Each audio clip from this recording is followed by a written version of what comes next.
बागीचे के एक फूल तोड़ने के कारण माँ लक्ष्मी को भगवान विष्णु ने 5 साल का श्राप दिया। हेलो हाय फ्रेंड्स, मैं हूँ सपना और मैं लाती हूँ आपके लिए नई नई कहानियाँ। तो आज की कहानी है भगवान विष्णु और माँ लक्ष्मी। एक बार भगवान विष्णु जी अपने शेषनाग पर बैठे बैठे बोर हो रहे थे। उन्होंने धरती घूमने का विचार मन में किया कि मैं अब धरती पर घूमकर आता हूँ। वैसे भी कई साल बीत गए हैं और मैं धरती पर नहीं गया हूँ। विष्णु भगवान अपने मन में विचार कर रहे थे और अपनी यात्रा की तैयारी में वो लग गए। स्वामी को तैयार होता देख माँ लक्ष्मी ने पूछा, आज सुबह सुबह कहाँ जाने की तैयारी हो रही है? विष्णु जी ने कहा, हे लक्ष्मी, मैं धरती लोक पर घूमने जा रहा हूँ।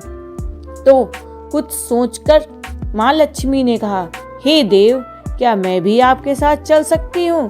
भगवान विष्णु ने 2 पल सोचा, फिर कहा, एक शर्त पर तुम मेरे साथ चल सकती हो। तुम धरती पहुंचकर उत्तर दिशा की ओर बिल्कुल मत देखना। इसके साथ ही माँ लक्ष्मी ने हाँ कहकर अपनी बात मान ली और धरती पर दोनों लोग चल दिए। भोर हुआ, सुबह का समय था। एकदम सुबह सुबह दोनों माँ लक्ष्मी और भगवान विष्णु धरती पर पहुंच गए। अभी सूर्य देवता निकल ही रहे थे। रात की बरसात की घटा छट ही रही थी। चारों ओर हरियाली थी। उस समय चारों ओर बिल्कुल शांति और धरती बहुत सुंदर दिख रही थी और माँ लक्ष्मी मंत्र मुग्ध होकर धरती को देख रही थी और भूल गई कि पति को क्या वचन दिया है और चारों ओर देखती हुई कब उत्तर दिशा की ओर देखने लग गई, उनको पता ही नहीं चला। उत्तर दिशा में माँ लक्ष्मी को एक बहुत ही सुंदर बगीचा नजर आया। उस तरफ वो भीनी भूंदी खुशबू आ रही थी और बहुत ही सुंदर सुंदर फूल खिले हुए थे। यह एक फूलों का खेत था और माँ लक्ष्मी बिना सोचे समझे, बिना कुछ पूछे उसमें खेत में चली गई और एक सुंदर सा फूल तोड़ लाई। लेकिन ये क्या? जब माँ लक्ष्मी ने फूल तोड़े तो भगवान विष्णु के पास वापस आई तो देखा कि भगवान विष्णु की आंखों में आंसू थे और भगवान विष्णु ने माँ लक्ष्मी को कहा कि कभी भी किसी का फूल बिना पूछे नहीं तोड़ना चाहिए, बिना पूछे कभी भी कोई चीज नहीं लेनी चाहिए। और साथ ही आप यह वचन भी भूल गई कि आपने कहा था कि आप मेरे साथ चलेंगी तो उत्तर दिशा में नहीं देखेंगी। माँ लक्ष्मी को अपनी भूल का पता चला तो उन्हें भगवान विष्णु से इस भूल की माफ़ी मांगी। तो भगवान विष्णु ने कहा कि जो तुमने भूल की है उसकी सजा तो तुम्हें जरूर ही मिलेगी। जिस माली के खेत से तुमने बिना पूछे फूल तोड़े हैं, यह एक प्रकार की चोरी है। इसलिए अब तुम 3 साल तक माली के घर में नौकर बनकर रहोगी। उसके बाद मैं तुम्हें वैकुंठ वापस बुला लूंगा। माँ लक्ष्मी की चुपचाप सर झुकाकर हामी भर दी और माँ लक्ष्मी एक गरीब औरत का रूप धारण करके उस खेत के मालिक के घर गईं। घर क्या, एक झोपड़ी था और मालिक का नाम माधव था। माधव की बीवी, 2 बेटे और 3 बेटियां थीं। उन सब के साथ छोटे से खेत में काम करके वह किसी तरह गुजर बसर करता रहता था। माँ लक्ष्मी जी जब एक साधारण और गरीब औरत बनकर उस माधव के झोपड़े पर गई तो माधव ने पूछा, बहन तुम कौन हो और इस समय तुम्हें क्या चाहिए? तब माँ लक्ष्मी ने कहा, मैं एक गरीब औरत हूँ, मेरी देखभाल करके वाला कोई नहीं है।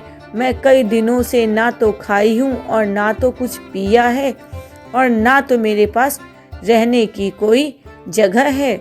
मुझे अगर तुम कोई काम दे दो तो तुम्हारा बहुत भला होगा।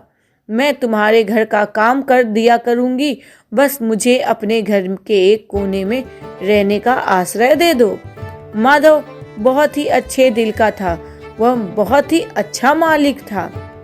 उसे दया आ गई, लेकिन उसने कहा, बहन, मैं तो बहुत ही गरीब, मेरी कमाई से मेरे घर का ही खर्च बड़ी मुश्किल से चलता है। लेकिन अगर तुम मेरी 3 की जगह 4 बेटियां होती तो भी मुझे गुजर करना ही था। अगर तुम मेरी बेटी बनकर जैसा रूखा सूखा हम खाते हैं वैसा ही तुम खा सकती हो तो अंदर आ जाओ बेटी। माधव ने माँ लक्ष्मी को अपने झोपड़े में मनय स्मरण दे दी और माँ लक्ष्मी 3 साल तक उस माधव के घर पर नौकरानी बनकर रहीं। जिस दिन माँ लक्ष्मी माधव के घर आई थी उस दिन से दूसरे दिन ही माधव को इतनी आमदनी हुई कि वह फूलों से ही अपने घर की खर्चे चलाने लगा। उन फूलों को बेचकर उसी दिन शाम को वह एक गाय खरीद ली। फिर धीरे धीरे माधव ने काफी जमीन खरीद ली और सब ने अच्छे अच्छे कपड़े भी बनवा लिए और फिर एक बड़ा सा पक्का मकान भी बना लिया। बेटियों के और बीवी के लिए गहने भी बनवा दिए। अब मकान भी बहुत बड़ा बनवा लिया था। माधव हमेशा सोचता था कि मुझे यह सब इस महिला के आने के बाद मिला है। इस बेटी के रूप में मेरी किस्मत आ गई है मेरी। और अब 2-4 साल बीत गए थे लेकिन माँ लक्ष्मी अब भी अपने घर में खेती ही करती रहती थी। एक दिन माधव जब अपने खेतों से काम करके खत्म करके वापस आ रहा था तो उसने अपने घर के दरवाजे पर देखा कि एक देवी स्वरूप गहनों में लदी हुई एक औरत उसके दरवाजे पर खड़ी हुई थी। और वह ध्यान से देखा तो देखा, अरे ये क्या, ये तो औरत कोई और नहीं, ये तो स्वयं वही औरत है जो मेरे घर में शरणार्थी बनकर आई थी। अरे ये तो मेरी चौथी बेटी है। और वह पहचान गया कि यह कोई और नहीं, माँ लक्ष्मी जी ही थी।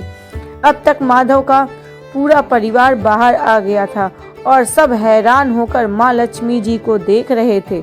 माधव बोला, माँ हमें माफ कर दें, हमें पता ना चला कि आप माँ लक्ष्मी हैं। अनजाने में हमने आपसे अपने घर का और खेतों का काम करवाया। माँ लक्ष्मी जी मुझे ऐसे अपराध करने का दंड दें, मुझसे इतना बड़ा अपराध हो गया है, मुझे माफ कर दें। उस किसान ने बहुत रोते बिलखते माफी मांगी पर वो तो माँ लक्ष्मी जी थी। अब माँ लक्ष्मी मुस्कुराई और बोली, माधव तुम बहुत ही अच्छे और दयालु व्यक्ति हो। तुमने मुझे अपनी बेटी की तरह अपने घर में रखा, मुझे शरण दिया, अपने परिवार का सदस्य की तरह मेरे साथ बर्ताव किया।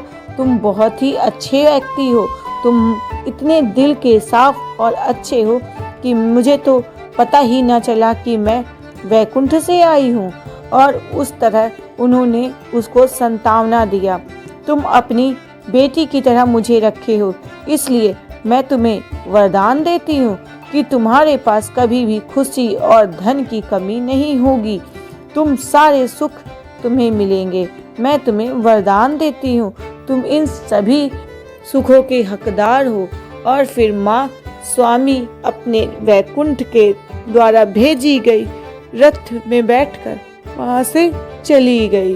तो देखा, अगर माँ लक्ष्मी की अच्छे से पूजा की जाए, उनकी आराधना की जाए, उनकी सेवा की जाए तो वो कभी नहीं रूठती हैं, वो हमेशा आपके साथ बनी रहती हैं।